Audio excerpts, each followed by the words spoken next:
The most ancient slave-owning states arose at the turn of the 4th and 3rd millennia BC. And has slavery ended now? Do you really think you're free? Congratulations, you're a wonderful slave. It's doubtful you ever thought about what kind of global system we live in. It's doubtful you understand what it means to live, as surely you're just floating downstream in a culture of hyperproduction and consumption, not even trying to struggle because you've already choked. You are slaves of your finances, which you can't manage, of the companies you work for, and the corporations you enrich. Your freedom is nothing more than an illusion. There's no slave more beautiful than the one who thinks he's free. As a species, humans have evolved and developed over a long time, but only our imagination has evolved faster. As inheritors of this fiction, it's hard for us to understand that the world around us is woven from a common fantasy. Large masses of strangers can cooperate successfully if a myth unites them. A believer feels a kinship with another stranger because their belief in the gods, who created everything and watch over everyone, unites them. Two unknown citizens of the same country are ready to defend their land because both believe in the existence of their country, their flag, their currency, the existence of democracy, and that a good, knowledgeable person is in charge. The judicial system stands on the belief in the existence of laws and justice. Two employees of a company work for its benefit because both firmly believe in the existence of shares and capital. We are ready to trade with each other, faithfully believing that we have money. We are an agrarian progressive society that was actively involved in gathering and farming several millennia ago, and now we have metaverses, virtual realities, music subscriptions, and savings in dollars. We are apes with hoes and pickaxes who, thanks to our evolutionarily large and energy-consuming brain, invented currency, put on suits, and built a system, driving ourselves into an amazingly vast trap from which we will never escape. We appeared on Earth and began to drain it, pollute, destroy, break, poison, so that whoever took possession of all this first could tell others that there is an economy, states, and blah blah blah. Our existence, if you look truth in the eye, has no meaning. We can sit on social networks now, liking cats on Instagram, earning money by talking about something unclear in virtual space.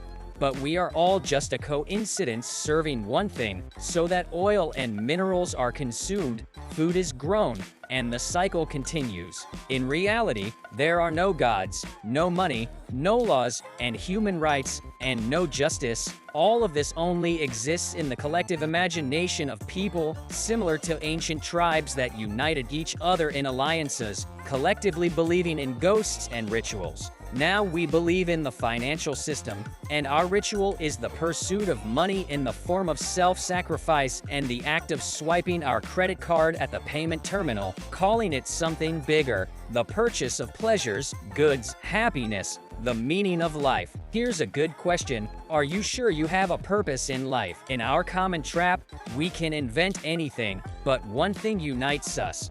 We are hopelessly blind, and our meaning of life is money and consumption. I want to get an education, to work for money and die penniless from the state, which I believed in and paid. I want to work, to earn money and buy even more unnecessary junk, which will require even more money. You were raised that way, you were brought up that way, you were designed that way, to exist only for money, some pieces of paper, and our future generations will even believe and live for virtual digits on their phone in bank apps. You go to school all your life, spend a quarter of your life on education, only to work all your life where you don't want to and do what you don't like, only occasionally delighting in weekends, holidays, and a virtual number added to your card, to then invent a purpose and live for it, constantly deceiving yourself that someday you will definitely start living a full life, and for now the purchase of a new car, phone, unnecessary gadget will make you a bit happier. But for some reason it doesn't. You don't know what money is, how to manage it, Who owns what you use, what you consume, when there hasn't been competition for a long time, and almost everything you buy, eat, drink, watch, wear, belongs to literally two companies? You don't see how you're raised, like you're on a leash. How you're manipulated by the media, advertising, on social networks. How your recommended feed can change your opinion to the one that's beneficial. You're no longer human. Are you sure your opinion is really yours? Because you've never been interested in this, because you were never taught to be interested in this. If everyone told you in the very beginning that 2 + 2 = 5, we would have unquestionably believed it. Have you ever tried to think about what the purpose of your life is? Why are you here? Why do you blindly believe what people around you say, and why do you follow trodden paths? Why do you get an education? Where will you work? Why? Is there another way? And since we all live in a common fabrication, in a system, perhaps it's possible to use and exploit it for our benefit.